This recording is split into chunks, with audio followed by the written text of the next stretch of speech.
Hi everybody, Sanbonani. Welcome to my channel. Welcome to Reality Buzz TV, where we talk about all things reality TV shows and all things reality TV show stars. And finally, you guys, we are going to do the full review of Amagrootman episode 4. You guys, listen. Those who asked me to watch the pastor wants a wife. What's that show? I'm watching, you guys. I have to catch up because I didn't even know they're having the new season right now. So I have to catch up, and hopefully tomorrow I'll be able to talk about that show. So this was episode 4 of Amagrootman, you guys. Listen, I kind of feel like I want to see the wives a little bit more. I know the show is about the guys, but it's starting to feel like, can I just see a little bit more of the wives? Can I hear the wives out a little bit more? Maybe it's because I am a woman. I don't know, you guys, but I'm getting that feeling with this show. I like seeing these men, but I also would like to just see the wives, okay? So, you guys, listen, one thing that is clear, something that is clear, you guys, is that these guys have money. I would say that. I don't know if they are filthy rich or even rich, but they look like Abo Baba Abanemali, okay? Kodwa, out of all of them, I feel like Umpo is the one that doesn't have as much money, but he also is looking like he's taking care of himself. He can afford himself. He's also the one that is not married, but not only is he not married, but we are not clear about his relationship status, because others are in relationships. Undwalana is in a relationship fighting with the wife or the fiance, but we are just not clear. One minute he's telling you that he's with the baby mama, the next is telling you that the page is closed when it comes to him and the baby mama. So there's nothing going on with him and the baby mama. So he's one of those guys that is single today when it's convenient, but he's in a relationship the next day when it's convenient for him to be in a relationship. But what I saw in this episode, you guys, is that it's one of those things. Have you ever been in a group of friends where people are doing well at that time? Everybody has a job, and if they want to go out, they can go out. If they want to do this, they can do this.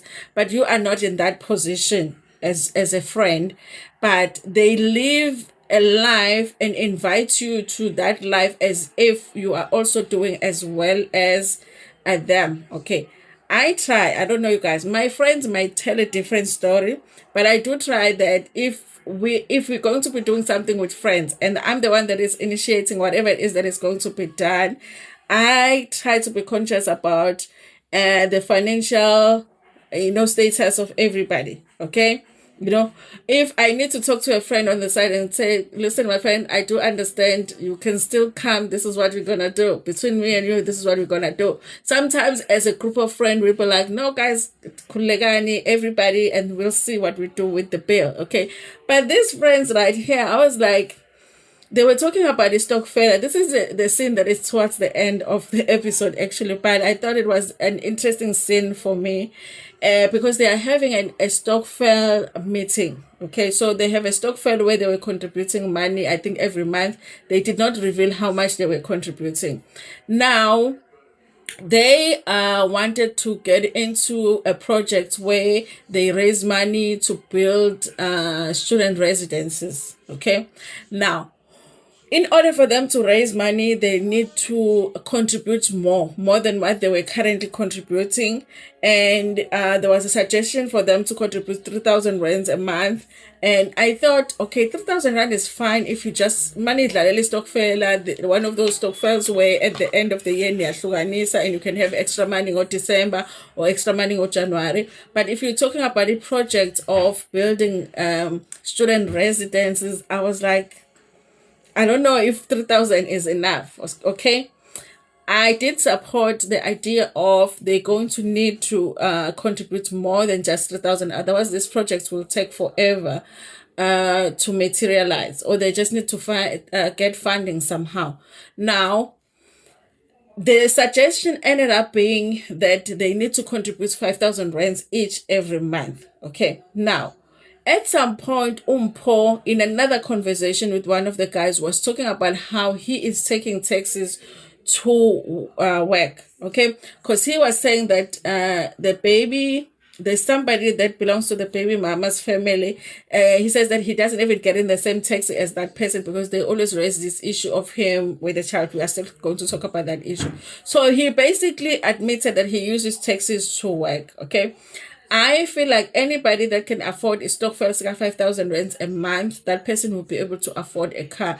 And if Paul cannot afford a car, because we did see him drive when he was doing deliveries, but that must have been in Motor 17 because now he's talking about taking taxis to work. Okay. Now I was feeling like, but these friends, Mpo is taking Texas to work. He was talking about how he is he is employed and is a delivery guy. And I was like, okay, let's just say that this is a really good delivery guy job. How much is he earning a month? And then they are talking about everybody contributing 5,000, right? I was waiting for him to raise his hand and say, guys, listen, I cannot afford it. And I wanted to see how the other guys are going to respond to that. Okay. And I don't know, you guys. I don't know. I was like, are they not knowing that their friend might not be able to afford the 5,000 rands? Or, what's happening? Okay. Because most of them were saying, even those, most of them are employed. They have 9 to 5s, but then they have businesses. But Umpo is the only one that actually didn't mention any business outside of him being employed. So, yeah, you guys, I don't know. Okay, I was like, these friends, it was shady for me that everybody supported the 5,000 rands and didn't consider Umpo. But more than that, I was shocked that Umpo didn't just raise it and say, guys, listen, I know 5,000 rand makes sense, but I'm not going to be able to afford it. Now, you guys, Andile, who is the one that is the vice principal, and he was at the beginning of the episode was talking about the fact that he wants to get married. Who was he talking to? Jackie, Mr. Bobo. They were talking about the fact that he wants to get married, but he has kids that he I guess maybe he was married before, he was in a relationship before, that he has had to introduce to the wife first before they got married. Or Andile is the one that is engaged with the pregnant wife, and they are preparing to do the wedding, and you remember, so in everything together. You remember that situation? I think it was the first episode when they were being introduced. Okay. By the way, Andile was talking to Mpo, not to Jake. So they talk about that situation, and then they get into Umpo talking about how he has a grown-up daughter living in Johannesburg. She wants to come and live with him, but there's a Ntlawulo situation that they need to take care of. And Andile was asking, so now, if you say you cook Ntlawulo, where are you going to pay Ntlawulo? Because the mother is now married to another family. Where do we pay Ntlawulo? The thing that was interesting that Umpo ended up saying, he said, you know what, maybe I do need to fix Lento Lena so that she can come back and stay with me, because you guys, Mohle, the daughter is beautiful, and I might end up getting ilobolo. Listen, you guys, I wouldn't feel good about that. Like, do you want to be a father to me, or do you want me to come to your side so that you can gain from me? Sometimes those comments from fathers, I never understand them. Okay, it's like, let me paint a wall for her so that because she's closer to the age where she could get married. So then I might. So basically, you are going to paint a wall hoping that you are going to get back the money. But she hasn't really been living with you, from what you are saying. She has been living with her mother. You know what? I didn't like that, okay? I think you already know that I did not like it when Mpo said that. So there is that story, you guys. Mpo has, besides the baby that they've shown on the show, the one where he was buying clothes because Umtwana was going to have the baptism, there's another daughter that he has, which is like a grown-up daughter.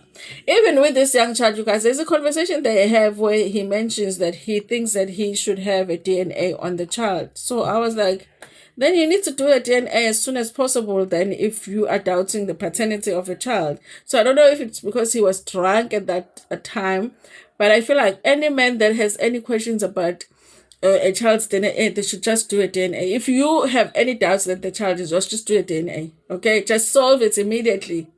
Make an appointment immediately and go do a DNA. There's no reason why somebody should be sitting and be like, I don't even know if it's my child. Sometimes I have doubts. Sometimes I feel like the child doesn't look like me, and the mother has also. Just go do a DNA. Solve it. It's very easy. Okay. Now, you guys, yes, you guys. So now it was the Stockvel meeting, you guys. Did you see the interesting thing, you guys? When they got to the Stockvel, they were at, whose house was this, you guys? Was it Jackie's house? Okay.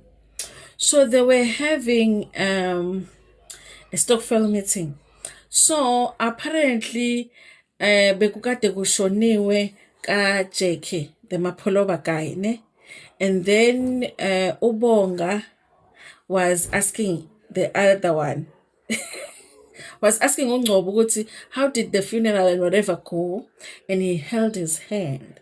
Was I the only one that was like, I was fighting myself because I'm like, he's holding his hand like, so how was it? So I was like, I was like, because I was like, that's weird. Guys don't really, even when they are talking about emotional things like how was it, how is the family doing, how did the funeral go? But the holding of the hands, I was like, okay, but at the same time, I wanted to be politically correct and be like, I mean, men are allowed to be, affectionate with each other and hold each other and hug each other if there's a need. It's our fault that men don't do that, because when they do it, we look at it, in a weird way. But it was weird to see them hold hands like that. And I think the other guys were also like, what the you understand what I'm saying?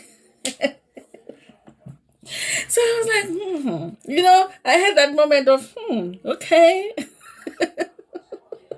I just didn't understand it. Okay. So the discussion is about how they want to build these student residencies. Everybody needs to contribute.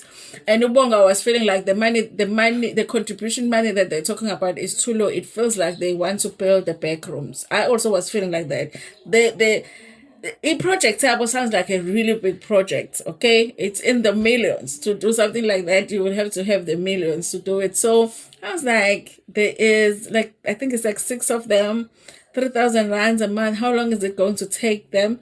Apparently they found a land, and Jackie says that it's beautiful land, it's big enough, but he would like for everybody to travel and go see it so that everybody can see that there's something that they want to get involved in. Now, Ubonga, Uhlophe, Benongcobo are the 2 people that are heading the project, and they are the ones that are trying to get the others to be involved in the situation. Okay. So you guys, listen, there was a guy called TK that had come with Ndwalane, and he was left downstairs because he's not part of the group.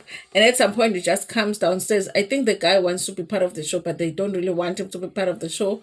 So he was like, he wants to come and drink with them, but they're saying, but we still are having a meeting. So he was just causing a chaos. I think, you guys, that he had what they were shooting. He wanted to be part of the show, and the others were upset. It's like Uhlophe doesn't like that whole thing. Okay, that the guy came up to the room where they were having the meeting.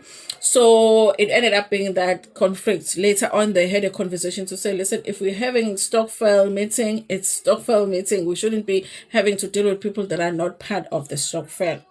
Now, you guys, that conversation takes place when Jackie, Undwalane, and Uhlophe are meeting at Jackie's house. Okay, Jackie is Ngcobo. Ngcobo is Mapoloba. Okay, the tall, dark, and handsome one, the one that the girlfriend wants a car from. That one. Okay, Uhlophe is the Mkaba guy, the Ubaba, the Ubaba went to bed. And then Undwalane is the one who's fighting with the wife, but he doesn't want to tell us why he's fighting with the wife. What did you do? Okay, because he did something. Even you guys, when they ask him, he just tells a story that is like so surface you don't understand. He says that the wife saw something on his phone. It was the screenshots of people that were talking about him, Undwalane. So people are talking about Ndwalane. Ndwalane's wife takes the phone, sees the screenshots. It becomes a fight. That's why they're still fighting. But the very same guy that is saying he wants his wife or his girlfriend or his fiance, because I'm not clear what she is, back, was kissing a girl there by Bonga's house when, you remember they brought the girls to the party, to the bride. He was kissing one of the girls. So do you really want your wife back? Because she's going to see that on TV. Just like we saw it, she's going to see it. So how are you wanting her back, but you are kissing someone else? Okay? So this is why, you guys, cheaters. Okay? Cheaters.